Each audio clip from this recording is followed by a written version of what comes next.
যে ভাই, এই বাড়িতে কি হচ্ছে? আজ সাহেবের মায়ের বিয়া।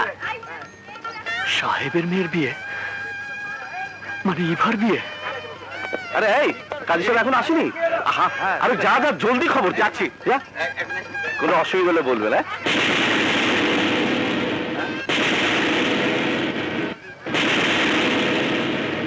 আরে রাজু, এসো এসো।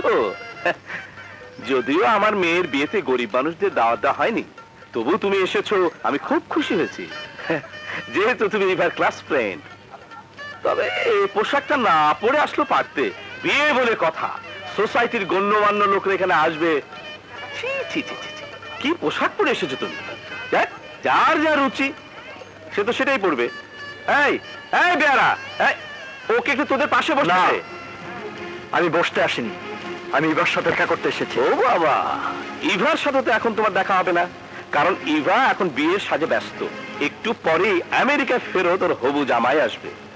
এখন তোমার মতো একটা থার্ড ক্লাস ছেলের সাথে ওর কথা বলার সময় হবে বলে আমার মনে হয় না। আর তাছাড়া তোমার এই নোংরা পোশাকে আমার বাড়ির অন্দরমহলে তোমাকে ঢুকতে দিলে আমার সোসাইটির লোকেরা আমাকে খারাপ ভাববে। মিস্টার চৌধুরী, আমার তো পোশাকটা খারাপ, নোংরা, যা সাবান দিয়ে পরিষ্কার করা যাবে, কিন্তু আপনার তো মনটাই খারাপ, যা সাবান দিয়ে পরিষ্কার হবে না। আপনার এই দুর্গন্ধ শরীরটা ঢাকতে দামি সেন্টের দরকার হবে, কিন্তু আমাদের মতো গরিবদের গায়ের গন্ধ ঢাকতে কোনো সেন্টের দরকার হবে না। তোর এত বড় সাহস, আমার বাড়িতে দাঁড়িয়ে আমাকে ধমক দিস? মিস্টার চৌধুরী, আপনি যদি ইভার বাবা না হতেন তাহলে আপনার হাত ভেঙে গলায় দিয়ে দিতাম। এই ছোকরা, এই ছোকরা, তোকে কিভাবে শায়েস্তা করতে হবে তা আমার জানা আছে। কিসের বিয়ে? হ্যাঁ, কিসের বিয়ে? এই বিয়ে আমি মানি না। শুনুন আপনারা, একটা সাবালিকা মেয়ের ইচ্ছার বিরুদ্ধে তাকে জোর করে বিয়ে দেওয়া হচ্ছে। এই বিয়ে কিছুতেই হতে পারে না। এই বিয়েতে ইভার কোনো মত নেই। না, এই বিয়েতে আমার মত আছে।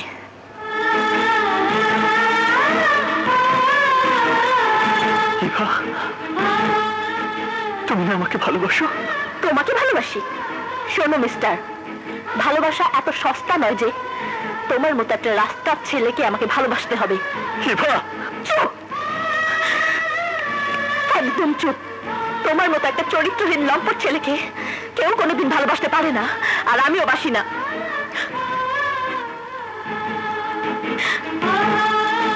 ইভা, তুমি আমাকে বলছো চরিত্রহীন লম্পট? তোমার কি মাথা খারাপ হয়ে গেছে? না, মাথা এখন ঠিক হয়েছে।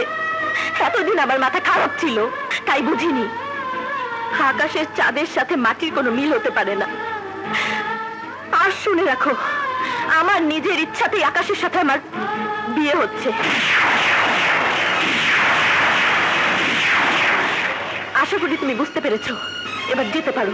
নাও গো। না না, আমি যাবো না, আমি এই বিয়ে হতে দেবো না। কিসের বিয়ে? আমি এই বিয়ে হতে দেবো না। আমি সব ভেঙে ফেলবো।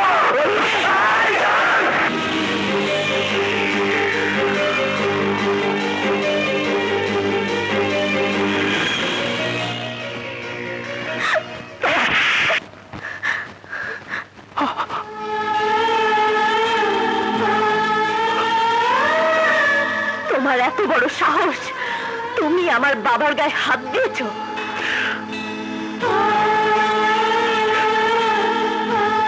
চলো না বই, তুমি আমার সাথে ছলনা করেছো, আমার সাথে ভালোবাসার অভিনয় করে আরেকজনকে বিয়ে করতে যাচ্ছ। আজ তোকে আমি খুন করে ফেলবো। আমি তোকে খুন করে ফেলবো। এই ছাড় আমাকে, এই ছাড় আমাকে, আমি তোকে খুন করে ফেলবো।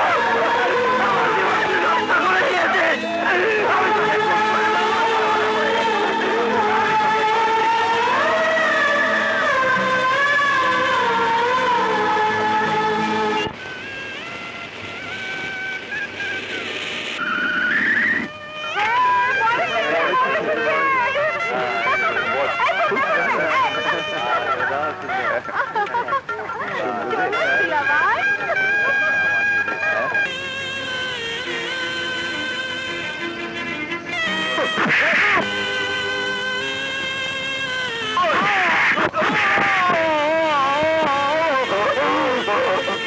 বলো মা কবুল, বলো মা কবুল, বলো মা কবুল।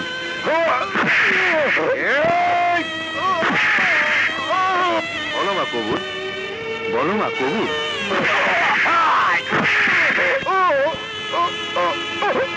বলো মা কবুল, কবুল। বলো মা আলহামদুলিল্লাহ। বেঁচে থাকো বাবা।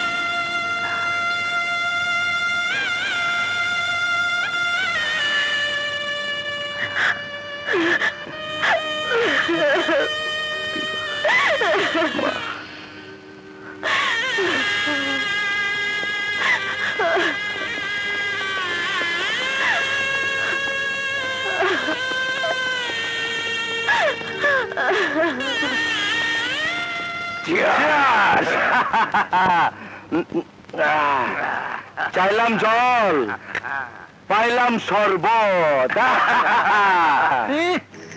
চাইলাম জল, পাইলাম শরবত। তোর তো বাসি পচা নোংরা জিনিস খাওয়া অভ্যাস।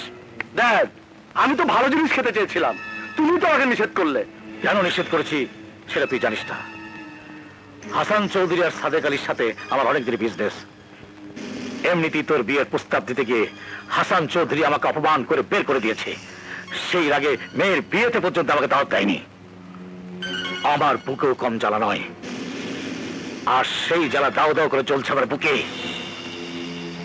তারপরও সেখানে তোকে কেন গন্ডগোল করতে দিবি জানিস? কাউকে খেপিয়ে কোনো কিছু আদায় করা যায় না। আমাকে কৌশলে আবার ওদের সাথে মিশতে হবে। তুই যদি সেখানে গন্ডগোল করতিস তাহলে রাজুর মতো তোকে জেলে পচে মরতে হতো। ওরা এমনিতে জেলের গাড়ি টান তুলব, বাতান যাইব না। আমার কি দোষ? হাসপাতালে রাজুর বন্ধুরা বাইচে রয়েছে, সে যদি পুলিশের কাছে মুখ খুলে দেয়? না, ও জীবনেও মুখ খুলবে না। আমি সে ওষুধ দিয়ে রেখেছি। ওষুধ দিয়ে রেখেছি? হারামজাদা বাচ্চা, সব সময় কাজ করার পরে একটা ভেজাল করে আসে। আজ না হয় কাল সে তো মুখ খুলবে, তখন তখন কি হবে? বস, তাইলে ওই সেমনির অহনি হাসপাতালে শেষ করে দেই। যা, ওকে শেষ করে দে। হাসান চৌধুরীর বুকে আগুন ধরিয়ে দে। আরে দেরি করছো কেন? জলদি যাও। যা, তুই দাঁড়িয়ে আছিস, যা। ও সিওর ড্যাড, যাচ্ছি। এখন আমার দাবার গুটি হবে রাজু। ওকে দিয়ে আমি ইচ্ছে মতো খেলবো, আমার অপমানের জ্বালা মেটাবো, চৌধুরীকে রাস্তা নাবুদ করে ছাড়বো।